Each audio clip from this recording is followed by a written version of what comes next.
Hello everyone, welcome to eCLE and today in this video we are about to discuss transitive verbs and intransitive verbs. तो आज की video में हम discuss करने वाले हैं ट्रांजिटिव एंड इंट्रांजिटिव वर्ब्स के बारे में। तो आइए शुरुआत करते हैं।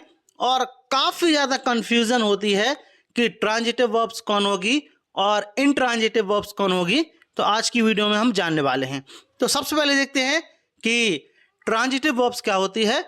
डेफिनेशन देखकर आप लोग परेशान मत हो, हम ऐसे ही डिस्कस करेंगे, ये बस आपके लिए पढ़ने के लिए है। तो देखते हैं सबसे पहले क्या होता है।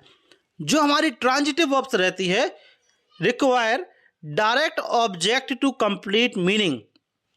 तो डायरेक्ट ऑब्जेक्ट की जरूरत रहती है मीनिंग को कंप्लीट करने के लिए। यदि डायरेक्ट ऑब्जेक्ट का आंसर आपका व्हाट और हु के सेंस में आए, मतलब आप अगर क्वेश्चन पूछो व्हाट और हुम, ठीक है, शुरू से लेकर चलेंगे। व्हाट क्या होता है क्या, और हुम का मतलब होता है किसे। तो यदि इसका आपको आंसर मिल जाए डायरेक्ट ऑब्जेक्ट में, तो आप समझ लेना ये ट्रांजिटिव वर्ब है। और जो ट्रांजिटिव वर्ब रहती है उसमें सेंस नहीं आता जब तक उसमें ऑब्जेक्ट ना हो, तो वो नॉन सेंसरल होता है और सेंटेंस इनकम्प्लीट हो जाता है। एग्जाम्पल के तौर पे देखें तो पहला एग्जाम्पल क्या है। पहला एग्जाम्पल है शी रीड्स द बुक। अब देखते हैं यहां पर वर्ब कौन सी है, रीड है, जिसका डायरेक्ट ऑब्जेक्ट है द बुक। अब क्वेश्चन पूछो, सोचो दिमाग में कि विदाउट बुक क्या हो सकता है सेंटेंस। शी रीड, किसका क्वेश्चन आएगा, शी रीड व्हाट। तो मैंने बोला कि वह पढ़ती है। अब आप लोग सोचोगे क्या पढ़ती है, तो क्वेश्चन रहेगा और उसका sense will not be clear. तो सेंस क्लियर नहीं रहेगा तो आप सोचो क्या पढ़ती हो। और मैंने बोला कि वह किताब पढ़ती है या वह मैगजीन पढ़ती है, तो देन सेंटेंस कंप्लीट होगा एज वेल एज हमारी बात भी पूरी हो जाएगी। तो इसका क्वेश्चन पूछें कि शी रीड व्हाट, आंसर मिल गया शी रीड्स बुक, तो आपको समझ में आ जाएगा कि यह है कौन सी वर्ब है, ट्रांजिटिव वर्ब है। अब देखते हैं नेक्स्ट एग्जांपल ऑल्सो, ठीक है। तो देखते हैं दे बॉट अ कार, उन्होंने कार खरीदी। यहां पर वर्ब क्या है, वॉट है। इसका डायरेक्ट जो ऑब्जेक्ट है वो है अ कार, क्या है, अ कार। अब फिर क्वेश्चन पूछो कि उन्होंने कार खरीदी। अब क्वेश्चन यानी व्हाट के सेंस में, किसके सेंस में, व्हाट। अब यहां पर आप प्रोनाउंसिएशन पर ध्यान देना पड़ेगा। मैंने बोला बॉट, क्या बोला, बॉट, और क्वेश्चन पूछो व्हाट, ठीक है। तो क्या खरीदी, कार खरीदी। सोचो मैंने बोला उन्होंने खरीदी, अब बोलो भाई क्या खरीदी, बोली कार खरीदी। तो सेंटेंस हमारा क्लियर हो गया। इट मीन्स ये हमारा क्या है, ट्रांजिटिव वर्ब्स है। आप लोग पता लगा सकते हैं। एक और एग्जांपल देखेंगे ताकि आपको और अच्छे से क्लियर हो पाए। लिखते हैं ही रोट अ लेटर, उन्होंने पत्र लिखा। अब सोचो एक गायब कर दो अ लेटर और लिखें, बोले कि ही रोट, उन्होंने लिखा। अब बोलोगे क्या लिखा, क्वेश्चन आएगा ना क्या के सेंस में, because meaning is not clear. What के सेंस में, उन्होंने क्या लिखा, बोला उन्होंने लेटर लिखा या उन्होंने ईमेल लिखा। It is clear now.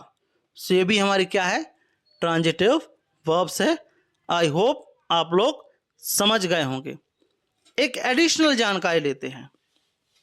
क्या होता है, कभी कभी क्या होता है कि जो हमारा डायरेक्ट एंड इनडायरेक्ट ऑब्जेक्ट होता है, समटाइम्स यह है ट्रांजिटिव वर्ब्स इनडायरेक्टली रूप से इसका ऑब्जेक्ट होता है, जो इसका सेंस आता है किसमें, हुम के और फॉर हुम की। अब देखना दोनों में अंतर है, हुम में और फॉर हुम में, ठीक है। अब हुम का अर्थ होता है किसे, फॉर हुम का होता है किसके लिए। अगर आप हिंदी में भी समझोगे तो ज़्यादा अच्छे से समझ पाओगे। तो एग्जाम्पल लेते हैं, सी gave her friend a gift, ठीक है, उन्होंने फ्रेंड को गिफ्ट दिया, उसके फ्रेंड को। तो क्वेश्चन पूछो किसे दिया, ठीक है, क्वेश्चन पूछो किसे दिया, इसका आंसर मिल जाए, it means that it is our transitive verb, लेकिन यह इनडायरेक्टली रूप से है क्योंकि यहां पर वर्ब तो गिव है और इसका ऑब्जेक्ट है जो गिफ्ट है, लेकिन जो इनडायरेक्ट ऑब्जेक्ट है हर फ्रेंड है, डेट इज वाई हमें समझना पड़ेगा। ठीक है, एक और सेंस समझते हैं। यदि आपको ट्रांजिटिव और इंट्रांजिटिव वर्ब्स और अच्छे से समझनी हो तो याद रखना, जो हमारे ट्रांजिटिव वर्ब रहेगी उसका पेसिव बनेगा बिकॉज उसका ऑब्जेक्ट होता है। अगर आपने पेसिव वॉइस पढ़ा होगा तो पेसिव वॉइस में ऑब्जेक्ट को एम्फसाइज किया जाता है।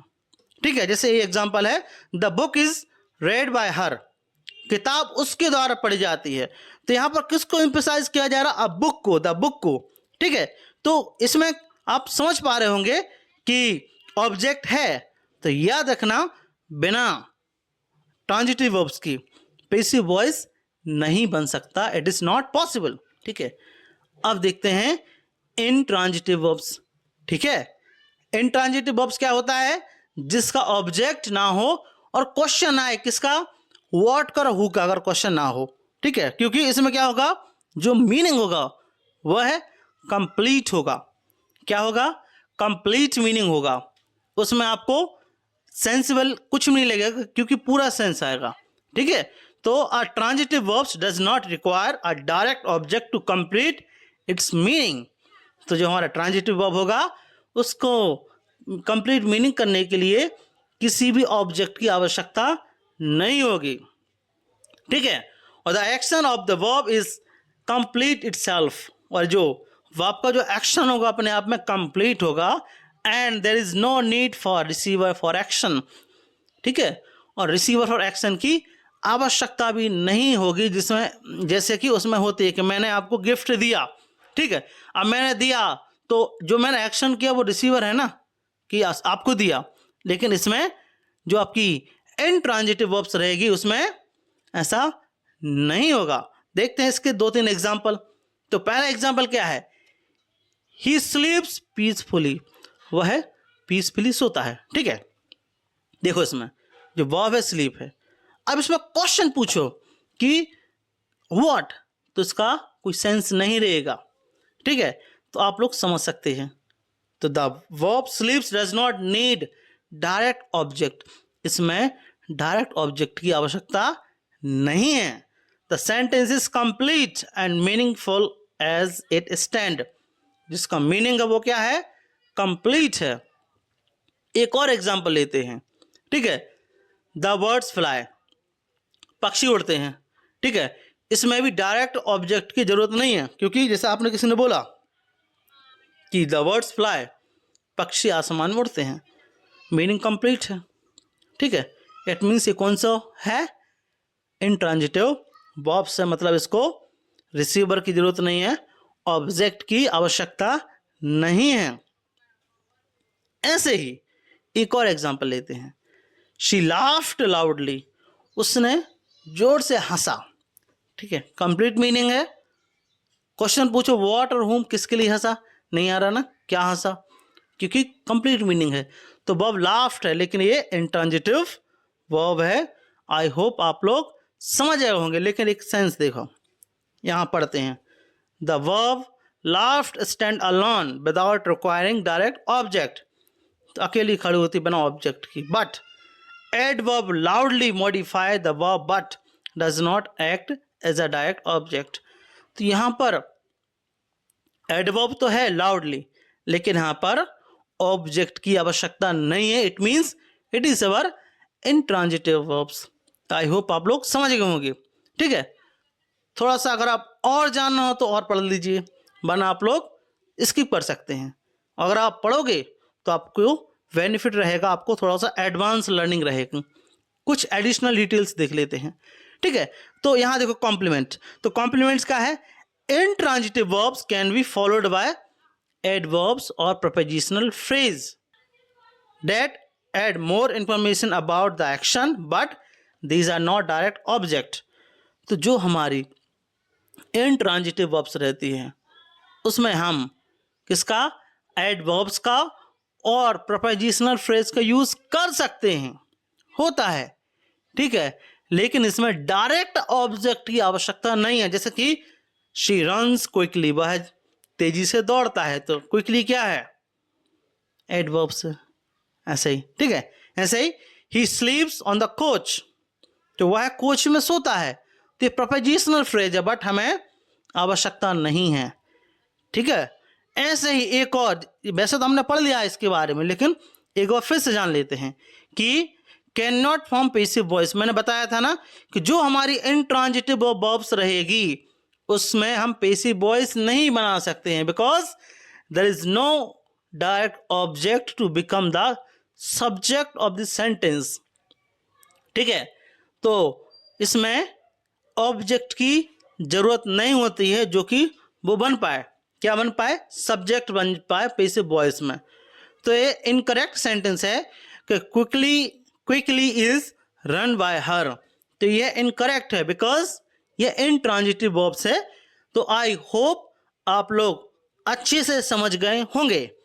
फिर से क्वेश्चन अराइज होता है कि पहचानेंगे कैसे, identifying transitive and intransitive verbs. तो ट्रांजिटिव इनट्रांजिटिव वर्ब्स पहचानेंगे कैसे, मैं फिर बोल रहा हूं, व्हाट और whom, ठीक है। व्हाट मतलब क्या और किसे, ये अगर आपको आंसर मिल जाए डायरेक्ट ऑब्जेक्ट में तो आप लोग इसे ट्रांजिटिव वर्ब्स और इनट्रांजिटिव वर्ब्स में समझ सकते हैं। लेकिन हम प्रैक्टिकल करके देखते हैं, ठीक है। तो ये तो मैंने बता दिया, आप लोग चाहें तो पढ़ सकते हैं इसको स्क्रीनशॉट लेकर, ठीक है। अब देखते हैं कैसे। पहले एग्जांपल लेते हैं ट्रांजिटिव वर्ब्स का कि she kicks the ball, ball में लात मारती है, उसने बॉल में लात मारी, किक किया, वर्ब क्या है, किक, क्या हमारी लात, आंसर मिल गया the ball, it means it is our transitive verbs. In transitive verbs she laughed, वह हंसती है, इसमें क्वेश्चन पूछो, वह क्या कुछ कंप्लीट है ना, तो शी लाफ व्हाट, तो इसका कोई सेंस नहीं बन रहा, it means that it is our intransitive verbs, ठीक है। और एग्जांपल लेते हैं, ही रीड्स स्टोरी, अब बोलो ही रीड व्हाट, वह क्या पढ़ती है, आपने बोला स्टोरी पढ़ती है, it means that it is our transitive verbs. Intransitive verbs, he sleeps, वह सोती है, क्वेश्चन पूछो, ही स्लीप्स व्हाट, क्या सोती है, इसका कोई सेंस नहीं बन रहा, it means our intransitive verbs, ठीक है। तो आई होप आप लोग समझ गए होंगे। अगर आप चाहें तो थोड़ा सा और एडवांस हो सकते हैं, कैसे, कुछ एडिशनल डिटेल्स में, कि double use verb sometimes can be transitive verbs और इंट्रांजिटिव वर्ब्स। तो कुछ ऐसी भी कंडीशन रहती हैं कि वह ट्रांजिटिव वर्ब्स भी होती है और इंट्रांजिटिव वर्ब्स रहती है, लेकिन it is depend on the sentence that how they are used in the sentence, ठीक है। बस सेंटेंस में कैसे यूज कर रहे हैं, तो आपको थोड़ा सा एडिशनल दिमाग लगाना पड़ेगा, ठीक है। तो जैसे कि एग्जांपल लेते हैं, क्या ही सिंग्स अ सॉन्ग, वह गाना गाती है, क्वेश्चन पूछो कि वह क्या गाती है, गाना गाती है, आपको आंसर मिल गया, इट मीन्स सिंग क्या हमारी ट्रांजिटिव वर्ब्स है। लेकिन ये इसका यूज इंट्रांजिटिव के तौर पे भी हो सकता है, ठीक है। जैसे कि देखते हैं कि वह गाती है, तो शी सिंग्स व्हाट, क्या गाती है, इसका सेंस नहीं बन रहा, समटाइम्स पे, समटाइम के किस प्रकार से यूज हो रहा है, तो यह है हमारी इंट्रांजिटिव वर्ब्स के रूप में भी यूज कर सकते हैं। तो आपका थोड़ा सा दिमाग एडिशनल चलाना पड़ेगा, क्वेश्चन पूछेंगे आपको समझ में आएगा, प्रैक्टिस करेंगे समझ में आएगा। तो आई होप यह वीडियो आपको यूजफुल रहेगी और इसके बाद आपको किसी भी प्रकार की वीडियोस देखने की जरूरत नहीं पड़ेगी। ट्रांजिटिव